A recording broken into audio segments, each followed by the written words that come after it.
請各位記得俾 like、share 同埋訂閱，係免費㗎，只要撳埋個鐘仔，有新片嘅時候就會第一時間收到通知。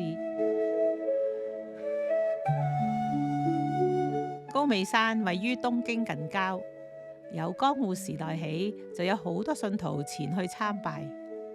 嗰度四季分明，春天睇櫻花，秋天賞楓葉。不如同津文對佢慕名已久，當然要去嗰度一日遊啦。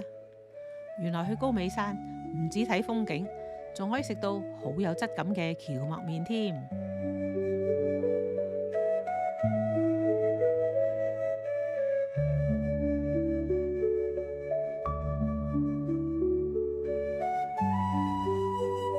身在此山062紅葉蕎麥高尾山。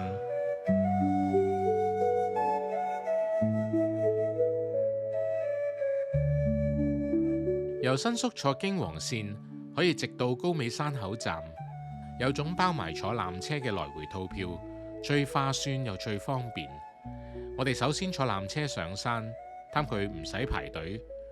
據說曾經係日本坡道最陡最斜嘅纜車，同香港山頂纜車長方形嘅車廂唔同，佢係呈階梯式，車廂一級級咁向上，有種坐喺樓梯級滑上山嘅感覺。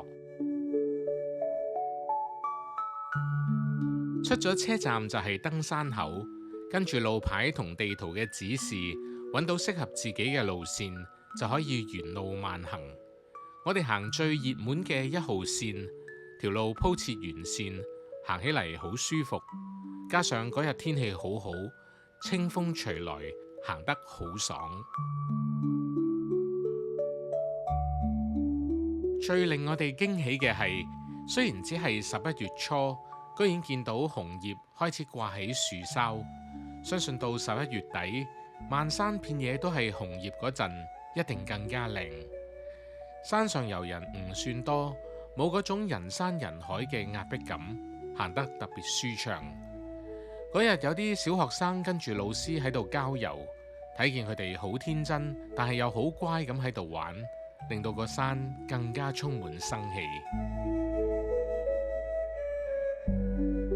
高尾山最著名景點係藥王院同埋天狗雕像，我哋隨心而行。經過茶屋買咗串據說可以帶嚟3種福氣嘅3福團子食下，再喺展望台遠望山下風景，相當悠閒寫意。離開嗰陣，我哋改坐只有把手、腳邊空蕩蕩嘅吊椅落山，相當刺激。不過睇風景就一流啦，吊車喺山中滑行，睇住兩旁樹木倒退，又有另一番情趣。山下高橋家嘅蕎麥麵店非常出名，佢哋創業於江戶時代天寶年間，超過180年歷史，而家仲係由高橋家族第5代經營緊，難怪從裝修到擺設都好有古典味。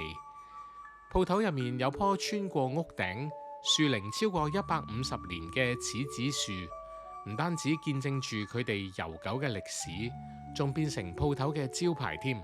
行完山喺高橋家食返碗細緻帶勁嘅蕎麥麵，為高尾山一日遊畫上圓滿句號。